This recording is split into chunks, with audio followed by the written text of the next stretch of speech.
Today we're going to talk about black and white portraits, tour life, and some humanitarian work with Zack Whitford on Behind the Shot.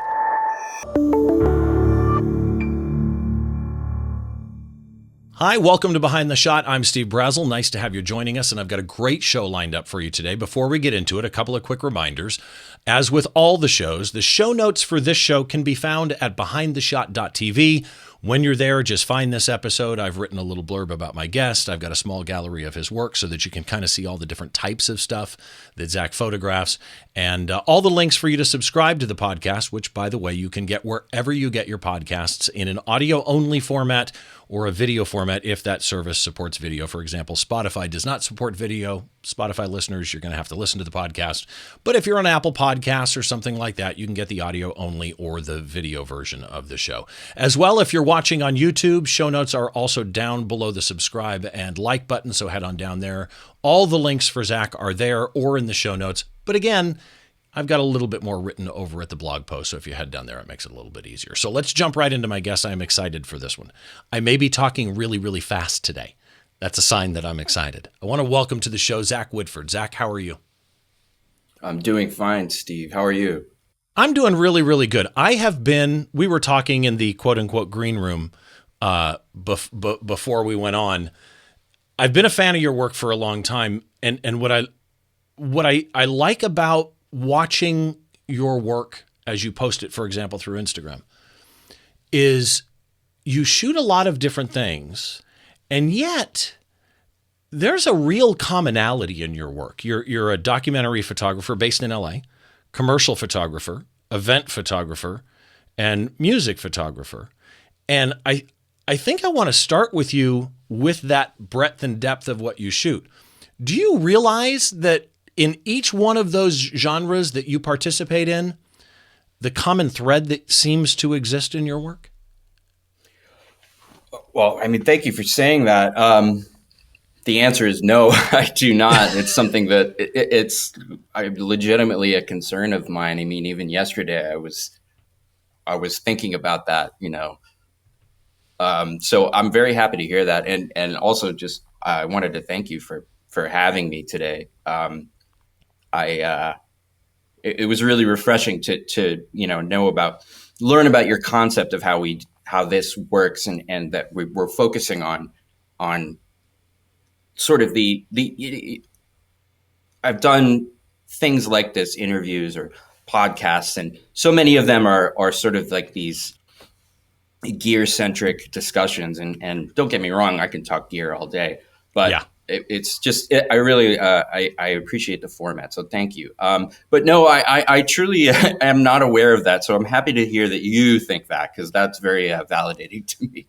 You said two things just now that I need to dive deeper on. Number one is, I agree. I can talk gear all day, but I'm sorry, there are people out there right now with an iPhone or a Pixel that are making amazing artwork, and I don't look. It's kind of like I always tell people, ignore the noise, and I mean the noise in two different ways. Ignore the noise in your photo because nobody else is looking at it, and two, ignore the noise that comes from the world around you. Because I look at the iconic photos of our life, or at least my life because I'm older. I look at the iconic photos in photography history. They're all noisy as hell, and nobody goes, well, I don't know, right? They look at the dynamic range. I don't know. Exactly. Yeah. Oh, they blew out the highlights, man. Nobody does that for an iconic photo. And I don't think anybody shooting with, great work with an iPhone, I don't really care if it moves me. So that was one thing. But then you said something else. You said that you don't see the commonality in all of your work, the various genres of your work, but you were thinking about it the other day. Yesterday. That's really fascinating. So you're aware of wanting it? Is that it? The awareness is more so of just, being consistent and working in so many different facets of the industry, of the art form, and then having a consistency, wanting to have a consistency. because I feel like that is so important, you know, that the work we're generating is consistently, you know, to a certain point, regardless of the subject matter or, you know, what we're doing to appease a client or ourselves. No, that makes total sense. In fact, the show that's going to air right before this one, we actually called it, because of my guest came up with an idea, and I ended up naming it Finding Your Creative Voice. And really what you're talking about is whatever you're shooting, and they may be completely different images or processes or whatever, but it still has Zack's voice behind it, kind of like a band in a way, where we always say, that's totally different than their last album, but I still know that it's I'll use the example Aerosmith album, you know, whatever it is. You know, you know Robert Plant, whether he's singing with Alison Krauss or in Zeppelin, is a good example. Right. Yeah. Which brings me to that creative spark part, because researching you was fascinating. You studied acting when you were younger, and I think it was in your bio, or maybe it was in some other article I read about you, a quote that one of your acting teachers said: "As actors, you are investigators of humanity." Yeah. That's powerful. It seems like that quote changed your life. Am I, based on everything I've seen, am I right about that? It did. You know, it rang loudly. And then, you know, it was like a decade later once I picked up the camera and was serious about it. And it just was, I was bit by the bug very, very rapidly and became quite obsessed with photography. That it was kind of a couple years into shooting when I was reminded of that quote, and how much how it really rang true for whatever it was that I was doing, this strange sudden motivation I had to just, you know, seek out something that, you know, I couldn't quite put my finger on it, but it was this, you know, seeing the world with new eyes, and just being aware of all of this nuance and detail, and just this fascination that I had with human behavior. And then also just the more people I photographed in the more places, that commonality between people, that, you know, everyone is essentially the same. And the more places you visit, the more people you encounter, the more glaring that becomes. And you know, and it's just frustrating to, you know, you hear about all of this conflict, you know, just outside our doors, and this just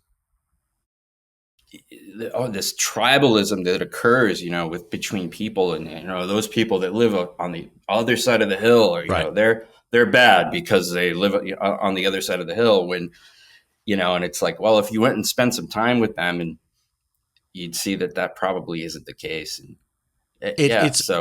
it's amazing. You know, you touched on a lot of things I want to go into. We could go down rabbit holes all day long. But it's true in that again, music is coming to mind for a number of reasons, but, you know, it's the old Sting, Russians love their children true. The truth is, everybody wakes up, everybody looks at a sunrise, and yet we still have this internal conflict as humans. I would argue that quote, as actors, you are investigators of humanity, which again is just, that is literally a brilliant line. It's great. I would argue that that's creatives as a whole. And I might even argue that as photographers, that even holds a little bit more true, because it is one thing as an actor to portray a moment, meaning a minute, 5 minutes, an hour. It's a completely different thing as photographers to freeze a moment in time and have that frozen moment properly reflect the humanity that you are trying, the story of that humanity you're trying to tell. It's like trying to hit pause on a DVR, and you never get somebody looking attractive when you hit pause on a DVR. It's really hard to get that moment. You're a music photographer, as I mentioned before, commercial photographer, music photographer. As a music photographer myself, that's how I found you. And you're well known. You're the tour photographer of Aerosmith, is probably how you're best known. Your dad is the guitarist in the band, Brad. Mm-hmm. I've known a lot of tour photographers. It's tour photography, and a lot of them are close friends of mine. Tour photography is a unique beast. Does your tour photography change in that you're related to a band member? Is your job effectively still or treated as such as though you were just another member of the tour? Does that dynamic change at all where your dad is a member of the band? Or is it odd that your dad's for you? Well, the way I got my foot in the door in terms of becoming a tour photographer for Aerosmith was it was around 2011. My father had hurt his shoulder lifting something at home, and around that time, some of the band members, they had assistants or people that would just kind of, help them travel, help keep them organized, knock on their door when it was time to, check out and bring the bags down, et cetera, et cetera. So what I did was I sort of pitched to the band, well, Brad doesn't, my father, I said, Brad doesn't have anyone helping him and his shoulder's hurt. So, why don't I come along on the road with him and I can help him and I could take pictures maybe. So when I first started shooting them, I sort of had to, build that level of trust to a degree. And, I didn't really know what I was doing. I was just shooting from the pit as you do. And I was fortunate enough that because of the band knowing me and all of them being extended family, essentially, I was able to shoot the whole show. I wasn't relegated to the first 3 songs. And it wasn't long before Steve and Tyler said to me, I think after one show, he said, you got to get up on the stage, man. You got to get up on the stage. That's where the best shots happen. And I went, okay, sure. So I did. And I did it too much to the point where at the end of one show, he said to me, what are you doing? You're on the stage too much. And I said, okay. So I started to sort of feel out, how to do that and, when to be invisible and when not to be. And so, yeah, I kind of snaked my way in a regard, but it didn't take long to develop, the rapport and the trust. It's interesting because it is a difficult world to navigate for a lot of people. Yeah. Being an artist is difficult in and of itself, let alone being photographed all the time. To have somebody in the band that has that much experience also coaching you where it's okay, where it's not, what those boundaries are, that's a lesson, my friend. So I want to kind of go into that combination of life and art a little bit, because looking at your website, again, you shoot a lot of different things. You have 4 galleries on your website: street, music, portraits, lifestyle, right? Yeah. If you had to pick one, what would it be? Street. Why? That was quick. I mean, that was, you didn't even think about it. It was street. That's how I started. That's where I return to. I mean, that's how I don't get burnt out on, now that photography is my job, and, living in LA, and I'm fortunate enough to live in a town and have worked to a point where I have an agency that helps me, that basically finds me work. And I just go, I show up, I'm like a hired gun, so to speak. And, a lot of it is great. Some of it is work. And right. I can always go right out onto the street with my camera and a 35 millimeter prime and really enjoy myself. And that's what I started. That's, when I first suddenly got into photography in around 2011. I was working in an office in Hollywood and kind of a soul sucking job. And, in my lunch breaks, I would go out onto the street and just take pictures. And if I go back and look at those first images that I shot, it's kind of shocking to me personally, because if I had to try and remember without looking at them, I would have imagined it took me a long time to maybe grow the balls to be photographing people and get right up in their faces. But I was doing it from kind of right off the bat, which I do not know where I got so recklessly brave.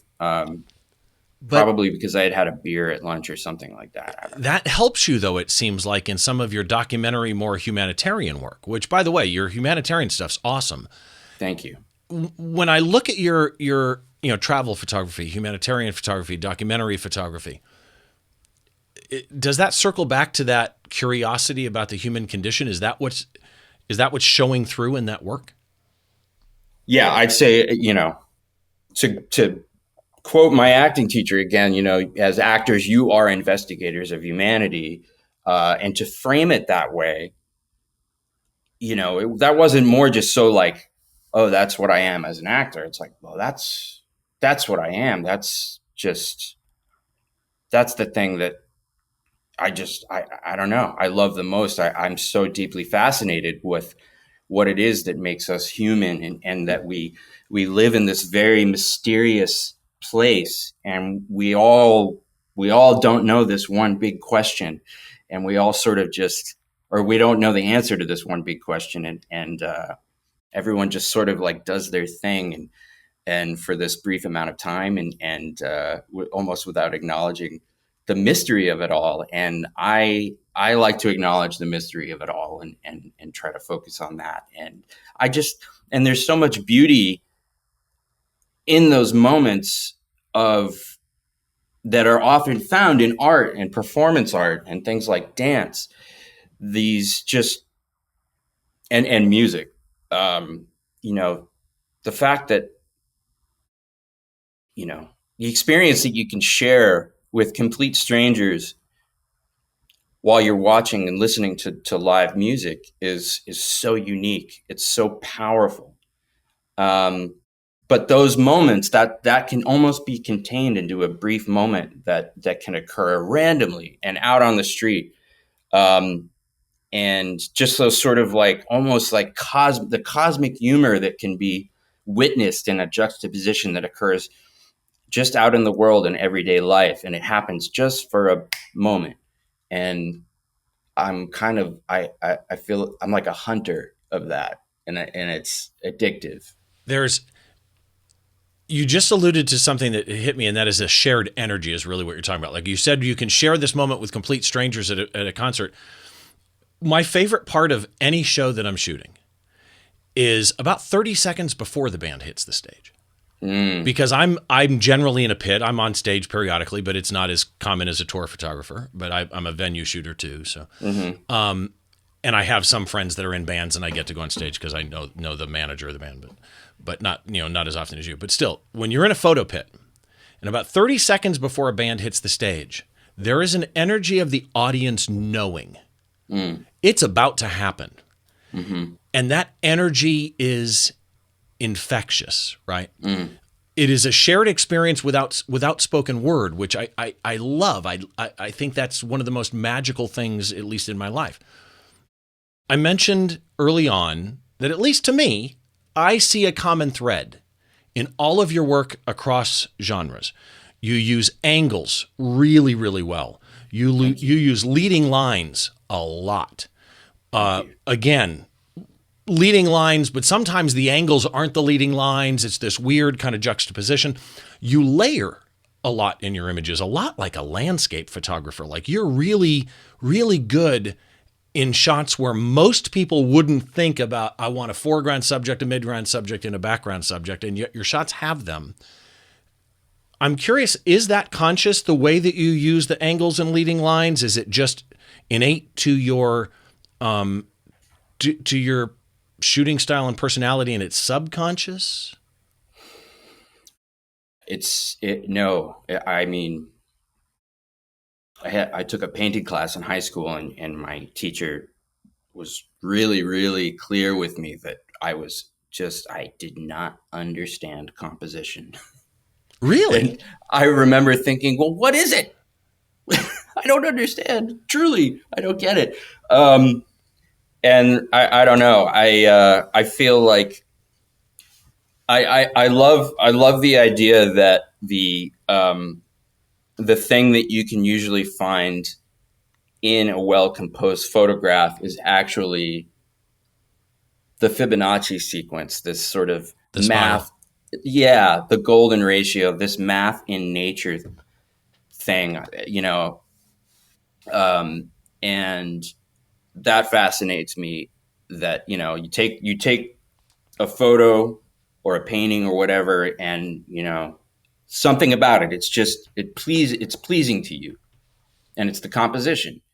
Um, and usually when that's the case, the spiral, the golden ratio can be applied, usually in multiple ways.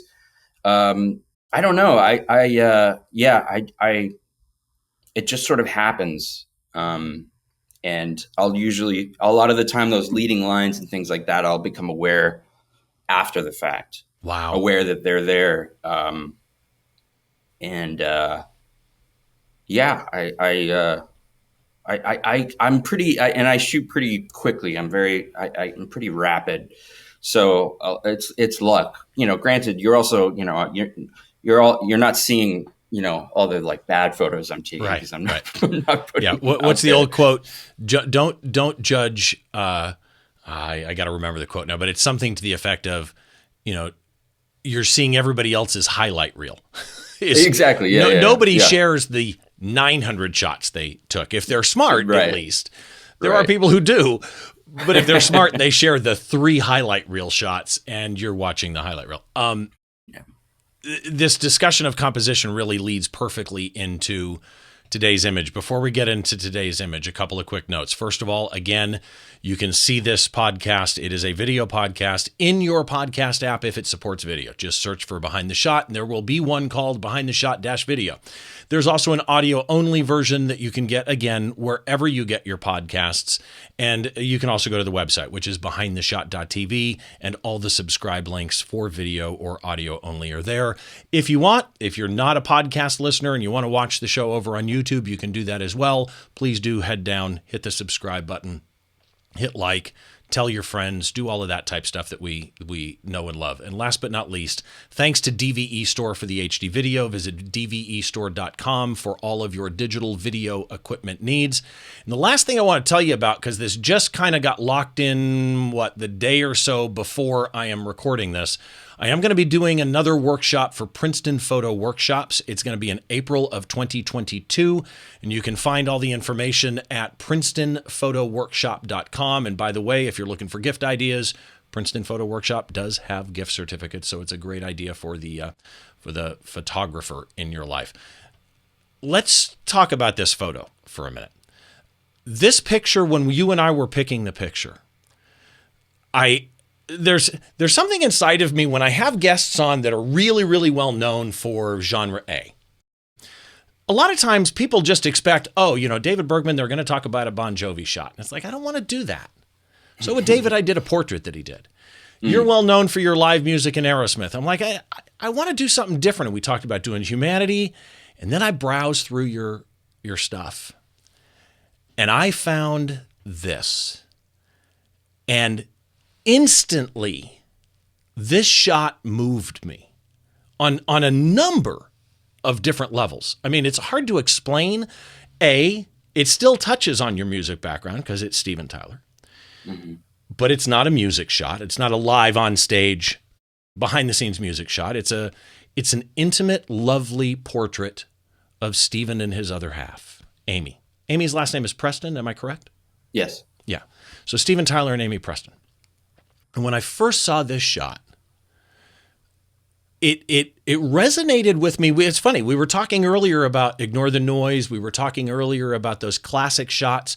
This, to me, radiates classic black and white portrait. Thank you. I want to get deep into it here in a minute, but first let's start with the technical stuff. EXIF data showed that you shot this aperture priority. Is that how you normally shoot on the street? Oh, or for portraits? Depends on the light. If it's overcast, aperture priority, I love. On a normal day, sunny day, especially now. Oh, now I've been shooting in manual so much more because I have a Canon R5 now, and just that experience of that wonderful electronic viewfinder and being able to really like see things as you manipulate is really great. But still, like, it's been kind of cloudy here in Los Angeles. So, in the past couple of days being out on the street, I was enjoying the luxury of aperture priority. So this shows is at 1/250th of a second. Yes. f1.4. Yep. Okay. And 6400 ISO, I believe. And 35 millimeters. So 6400 ISO. This was on a Leica M10, we should say, with a 35 1.4, like you said earlier, go out with a 35. The 35 1.4 ASPH FLE, which is what I believe probably one of the greatest lenses ever made by man. Okay. So metering on this showed as center weighted, so you're not using like a matrix metering. It's auto white balance. All makes sense. So I've got a couple of questions on the camera stuff itself. First of all, was this brighter out than I think? Because at f1.4, okay, you're getting a lot of light, but you were apparently getting, well, you had to go 6400 ISO, but you went 250th as opposed to 3200 and 1/125th. Was there a reason you chose this exposure? Well, now that I'm reminded that it was aperture priority, it was probably a matter of having the camera. I probably had the camera set to say a minimum shutter speed of 250 if I was doing that. So I imagine that's why that occurred. And I'm wondering now too. What I don't remember specifically is if I had manually set the ISO to 6400, or if that even might have been on auto. I'm thinking it might have been on auto. I'll tell you, the shot has that 6400, I'm going to call it noise, but it sure doesn't look like noise. This is, for all intents and purposes, this is film grain. The Leica cameras, the M10, even the Q2, the noise is not, it's not always that gross sort of red and green digital noise that you would get with like a Canon. So yeah, it has a lot of grain characteristic to it. Film-like grain. Love it. So let me do this. For those of you that are on the audio version of the podcast, I'm going to describe this shot. And every single show I say it's really difficult. This one, and like I'm nervous, I'm going to miss something. This one I have been excited to tell you about since I saw the shot. It's a black and white portrait of Steven Tyler of Aerosmith, the vocalist for Aerosmith, and his other half, Aimee Preston. It's portrait orientation, which I wouldn't have shot this portrait. I would have shot this landscape, and I would have been wrong, because the portrait orientation here, you'll understand more as I describe to you the position of the two subjects in the picture. The portrait orientation here really adds to the intimacy. I would argue it's the strength of the photo is that it's portrait orientation. Fascinating to me, because I would not have made that choice, and I hate myself for it. They're on a sidewalk. It's at night. It is pouring rain. And when I say pouring rain, I don't want you to think, oh, it's raining. I want you to think they are drenched, right?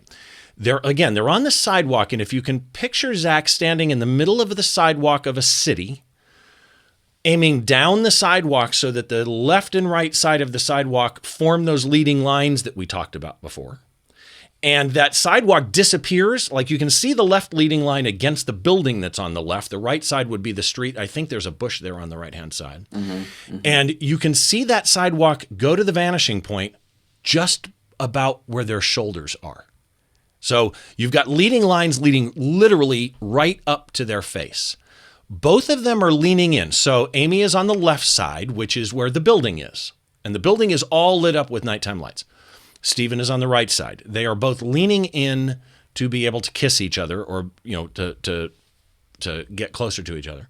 Aimee's umbrella is not open. It's closed, and she's using it like you would picture somebody in London on a cloudy day as almost like a cane. She's holding the handle, the top of the umbrella's upside down on the ground, and she's holding the handle as she leans forward, and it's between them. No intersection with her body, which again adds to it. If it intersected with her in any way, it would take away from it. Stephen's umbrella is open. It's over his right shoulder, but not over them. Like it's, as he leans in, the umbrella goes backwards, and they are fully in the rain, being drenched. And here's the thing I mentioned on that portrait orientation. Crop is tight, left and right, not touching them.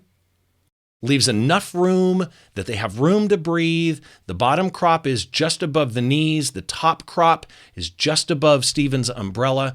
And again, it's black and white, very contrasty, very grainy like film. And I say on this show all the time about music photography that it's all about the moment. I don't care if a shot's a little soft or whatever. It's all about the moment. This is all about the emotion, and I would argue, and I want to know what you say about this, color would have been a huge distraction here. Do you agree? Yeah, I do. It would have, it would have washed it out. It did wash it out. I mean, this was, initially a color. It's a digital photograph, so it was color, and I converted it. It seemed like the thing to do. It so works, man. It just so works. Thank you. We talked about gear. I have to touch on gear a little bit because I know a couple people. My buddy Steve Rose also shoots, who, by the way, folks, if you don't follow Steve Rose, you should follow Steve Rose. He's Journey's tour photographer.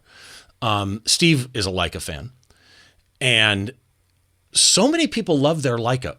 What is it about the Leica? Ooh, the age-old question. Well, it's that it's so expensive. No. Yeah, well, yeah. I was actually talking about by the way, I hope it's weather sealed. It's not. Really? No, it's I'm glad that you mentioned that because I wanted to sing the praises of the M10 in that lens for their, it's not supposed to be weather sealed. You're supposed to be very sort of mindful of, maybe a light mist is okay, but do not let it be in the rain. And I had not intended for that. This was the 4th of July. I was in my hotel. I was out on the road photographing Stephen. He was doing his solo touring with the band Loving Mary, and we were in Chicago. I was in my hotel room. It was early evening, and my phone rang, and it was Stephen. And they told me they were going to go down to the lakeshore to watch fireworks. And we did that. I went and met them, and the three of us and our friend James Sugarcane, who works for Stephen, or the four of us, we walked down and we watched fireworks, and it was a beautiful night. And then right at the very end of the fireworks ceremony, just like, in a matter of minutes, this storm rolls in. And, because we were just going to go walk around the city. I didn't know I was going to shoot anything. I grabbed the Leica. I had my Canon cameras, my sort of workhorse bodies, 1Ds with 24 to 70s and 70 to 200s, all that. No, I just, I grabbed the Leica and the 35 because it was, who knows? I'm going out on the street. It was my street camera. And we get caught in this deluge, this just, it was just pissing, as you can see in the photo. All of us were soaked to the bone. And yeah, the camera was absolutely soaked, and it was fine. Wow. But the Leica thing, I was talking to my brother about this yesterday. He is a photographer. He uses Leica, the M10 and the Q2 specifically.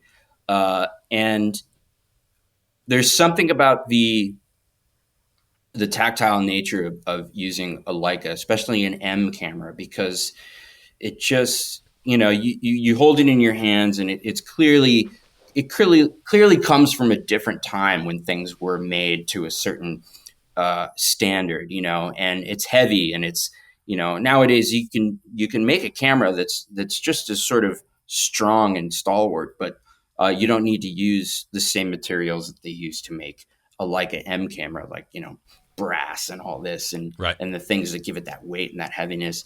And something, there's just this, everyone spends so much time obsessing over, the things that contribute to, image quality and megapixel count and dynamic range and high ISO noise performance and et cetera, et cetera. But I don't feel like a lot of people really talk about, how much joy a certain camera can bring to you just to be using it, and which can change the result of the pictures. Yeah, absolutely. And so many people say, the camera doesn't matter, the gear doesn't matter. And to an extent that's true, but I do not believe that to be the case entirely. Like, no, it is very important. If a camera makes you excited to use it, that's very important. And you mentioned the EVF on the R5. When I got my R5, replacing my 5D Mark IV, and I was like, okay, yeah, I get it. It's EVF, whatever. And then I went and shot my first show with it. Right. And it's kind of like one of those things that, again, stops the burnout type thing, is that suddenly you're excited to pick the camera up. You're excited to make art. And that outlook comes through your art. Right. This photo, was this candid or was this posed? Candid. So they just did that and you just happened to be there to catch it. Mm-hmm. Yeah. Okay. So, wow. You are lucky and blessed in so many ways, I'm guessing, because this shot would never happen in front of me. I feel like this is a golden moment pose. And again, it's reminiscent almost of an old black and white film director, where you have this moment in the pouring rain, but the umbrella isn't over them because they don't care. It's so much. When you are working with, again, not a live music shot, but when you're working with celebrities like this, when you do have to either shadow them and catch that moment or pose them, are there, if you were to tell somebody else that was getting started in that, are there gotcha, moments that people should be aware of? Like, hey, don't do this, or be aware of this as you're shadowing somebody at this level? That's a good question. I mean, at this point in time, shadowing them, it's just, I was lucky enough to be, we're all very good friends. And, they're very comfortable with me. And I'd say that, what's so important is that, if you are going to shoot somebody like a celebrity or anybody really, spend some time acclimating and showing them that you're not this machine, you're not a camera, you're a person, and talk to them, relate to them on a human level. I'd say that's extremely important. Whenever I go and photograph people, I often am tasked with going to shoot celebrities.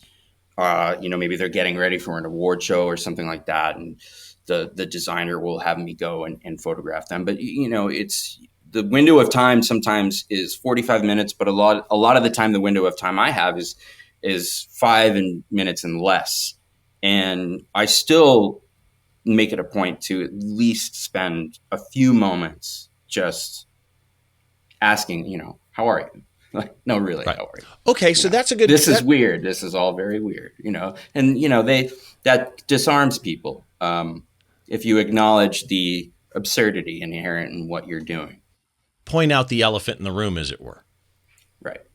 So, is there is there a go-to line? And again, many people that watch this show, and I mean, I've photographed celebrity, and sometimes it's easy, right? Mm-hmm. I've had times where I just mention the Magic Castle, for example, and someone will go, "What? I haven't been in," that type of a thing. Yeah. Other times, however, there are celebrities that are. I don't want to use the word difficult because it's not that the celebrity's difficult. It's that it's just a more reserved celebrity, which makes it more difficult for me. Mm-hmm. When you run across the scenario where you're photographing somebody, whether it's, something like this posed or something like this candid or a studio shot or something like that, is there a go-to topic you breach? Like, hey, I loved your last album, or you were great in this movie, or is it, have you tried the pizza around the corner? How do you find that commonality, in other words?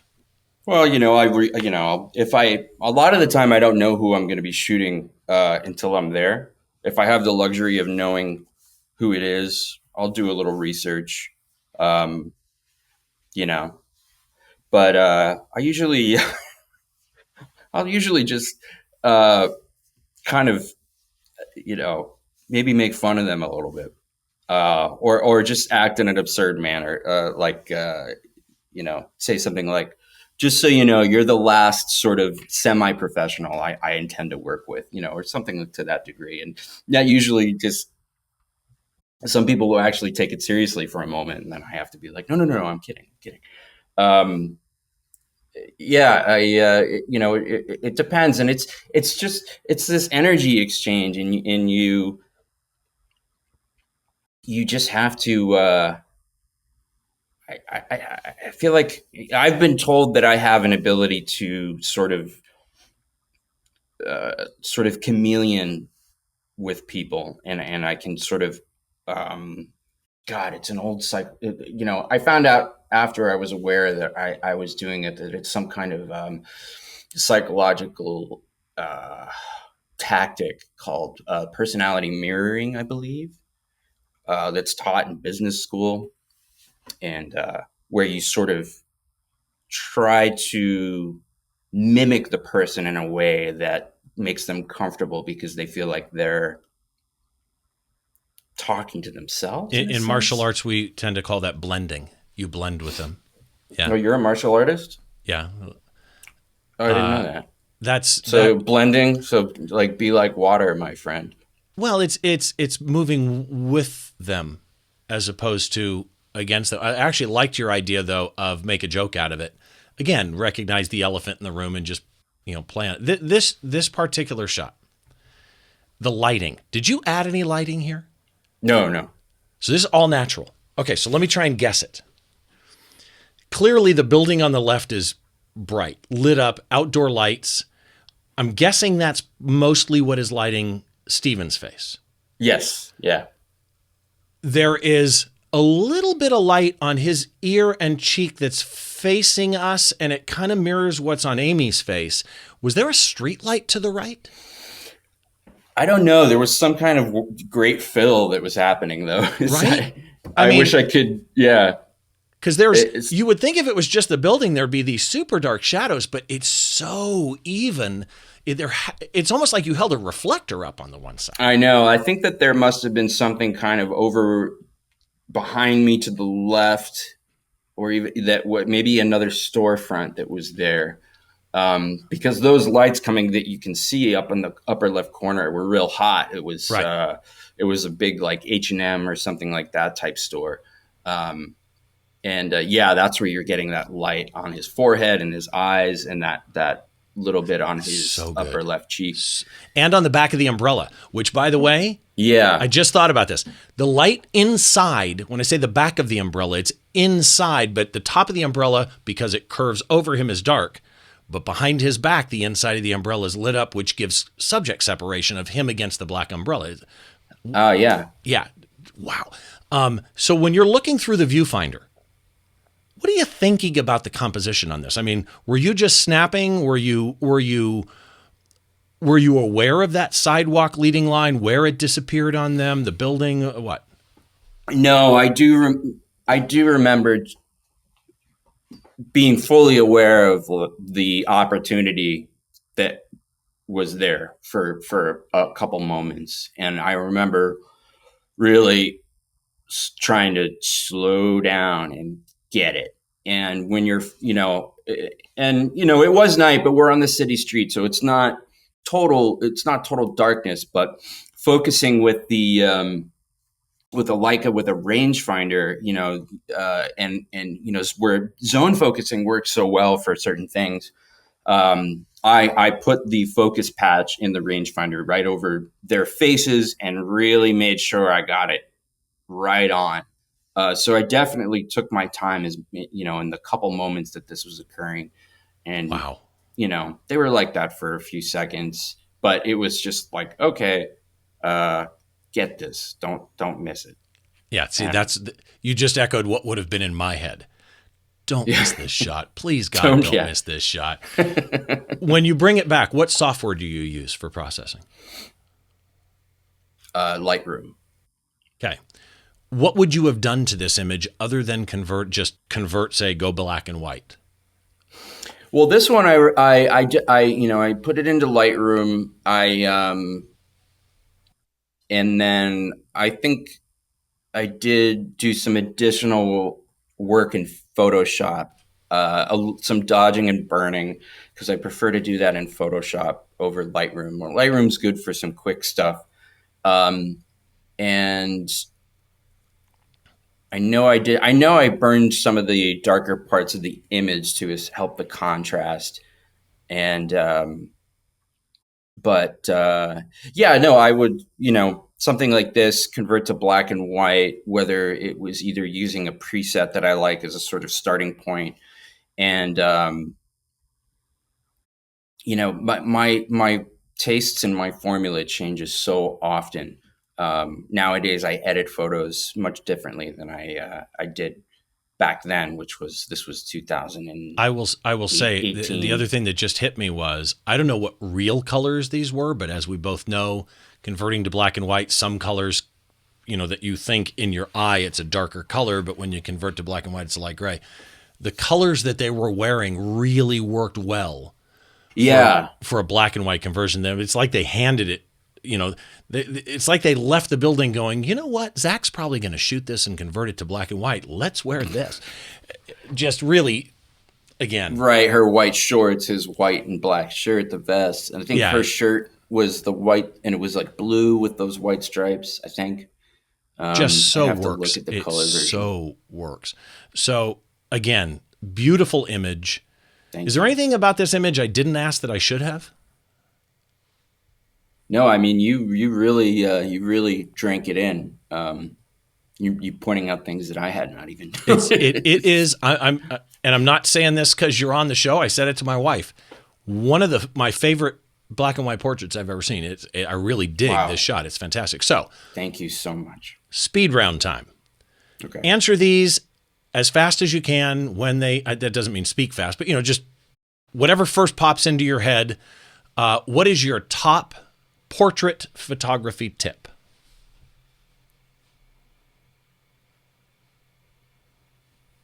Find the light, find good light.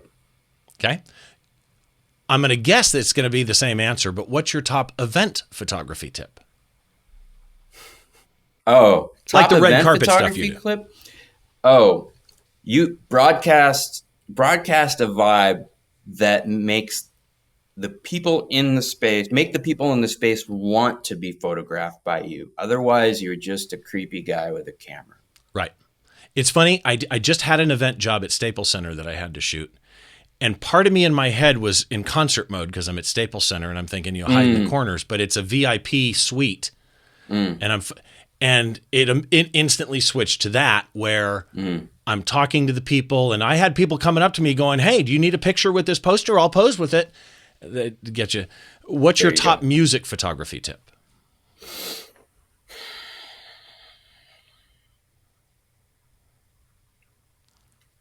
Man, I love watching you think. It's awesome. Top music photography tip. I mean, the first thing that comes to mind is that you should love the. It's not always the case too, because we're professionals. Sometimes you got to go shoot things that you're not a fan of. But ideally, it would be to be a fan of the music, and also shoot the whole band, shoot the other members of the band. They're important too. Yeah. My favorite subject to this day is drummers. I can photograph drummers all day long. Put Jason Bonham in front of me, and I'm an absolutely happy camper. Yeah, it's fun. What's your favorite drink? Whoa. Favorite drink? Whew. Diet Coke. For the, I'm sorry to those of you that are on the audio version. So what I just held up was a large Del Taco Diet Coke. People who know me know that I literally live on Diet Coke. Like literally live. The other night, I shouldn't say this. I'm going to sound like an absolute idiot. The other night I had like 3 cans, and I'm like, hon, I got to go to the store. I got to buy a 12-pack. Oh, that was me. You're telling my, yeah. Were you watching me? Yeah. Yeah, it's pretty bad. Any musician that's still on your photo bucket list? Oh God, McCartney. Ooh. The Stones. Did you watch Get Back? Billie Eilish. Finished it last night. Finished it the night before last. And it's fascinating. I'm going down a rabbit hole. I'm sorry to everybody so that you know this is going to be a long episode, okay? Because I'm not cutting any of this out. It was interesting because I've seen some people complain, oh, it was so long and so dragging. And I'm like, okay, here's the deal. They wrote an album of iconic songs in 30 days in front of you. And the noodling and the playing and the dynamic that you saw between people who at times weren't even getting along, and yet that energy came out in the songs, the process, the interaction with Glenn. The ending was fantastic with The Roof. It just, I mean, truly, I think it's the greatest film I've ever seen. I mean, it's most certainly the greatest documentary I've ever seen. But you know, I mean, Peter Jackson and the editing that went into that, the editor, and I cannot remember his name off the top of my head right now, but like what they accomplished after the restoration that took place of the footage and the audio. 16 millimeter film being brought up to 4K. Right. I think it took them 4 years. They were doing frame by frame by hand. I mean, that's just like, I mean, you talk about a labor of love, and you know, there's so many things that occur from watching that, how it humanizes them. But at the same time, you know, I knew Paul McCartney was a paragon of songwriting, but now I'm like, oh, I'm pretty sure he was like a god, or is a god. Like to watch him and how he just channels this from somewhere, and he can't stop. And those slow spots in between, to me, those were the frosting, right? Oh yeah, those were the connective tissue of. They're screwing around and suddenly, boom, they're back into trying to figure out Let It Be. Just, yeah. Anyway, I'm sorry to those of you here for photography. We've just changed the topic of the show. Is there, if you haven't seen it, really, it's on, what is it, Disney Plus? Disney Plus. Really is worth signing up for Disney Plus to watch that, because it's truly really well done. So, is there any photographer that you think more people should know about? Oh, any photographer I think more people should know about? That's a good question. Gosh, there are a lot. It's almost like you have to pick a genre. Like one person that people should really go hit the follow button on. Oh man,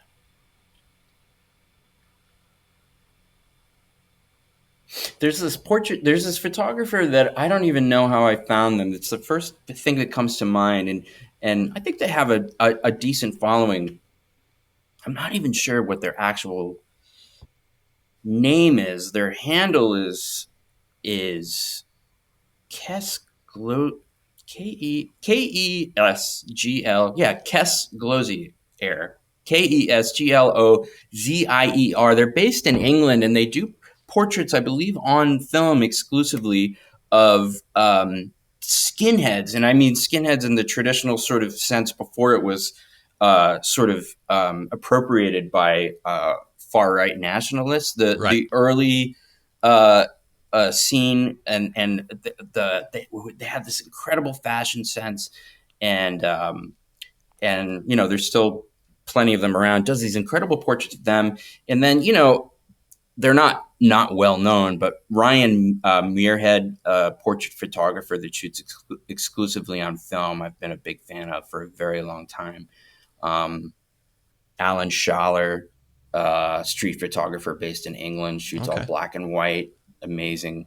I'll make sure I put links to all three of those in the show notes, either down below or over at the website behindtheshot.tv. And again, if you're watching on video, lower thirds are popping up under Zack as we're talking. But if you go over to the website behindtheshot.tv, find this episode. I wrote a little bit about Zack, and then I've got all the links there. All the links are also below on YouTube. If people want to find you, what's your website? Website is zwhitford.com. And what about socials? I'm on Instagram, pretty active on Instagram. It's at Zack.Whitford. Okay. And then I also took a moment to look up Facebook, Twitter, Vimeo, I think YouTube too. You've got a channel. It's just Z Whitford on all of those. And yeah, Facebook I don't really use anymore. I it's a little too toxic for me. I abandoned it about a year and a half ago. And I'm way better for it. You see, yeah.